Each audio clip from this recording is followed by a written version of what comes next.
À l'occasion de la Journée mondiale de la poésie, nous les élèves de la deuxième année avons un grand plaisir de vous présenter notre projet reposant sur cet événement. La conférence générale de l'UNESCO lors de sa 30e session qui s'est déroulée à Paris en 1999 a adopté pour la première fois le 21 mars comme Journée mondiale de la poésie. Victor Hugo est né le 26 février 1802 à Besançon. C'est le dernier enfant d'une famille de 3 garçons. Son père Léopold Hugo est un général de l'Empire napoléonien.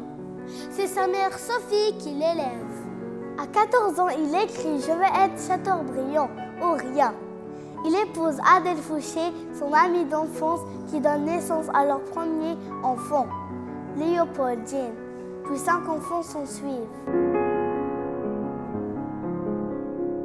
À 19 ans, Victor et Hugo écrit et publient ses premiers poèmes, Odesse.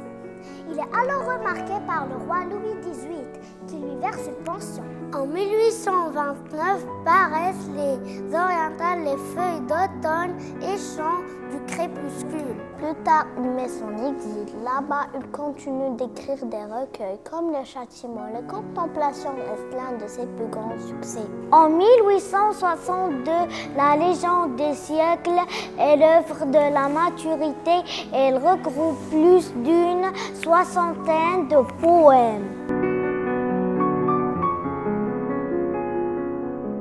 En 1828 paraît son œuvre Dernier jour d'un condamné, sorte d'obstruction de la peine de mort. 3 ans plus tard, il publie son premier roman, Notre-Dame de Paris, qui connaît un très grand succès. En 1834, Victor publie Claude Gueux dénonce à nouveau la peine de mort et les conditions inhumaines dans lesquelles vivaient les prisonniers en France.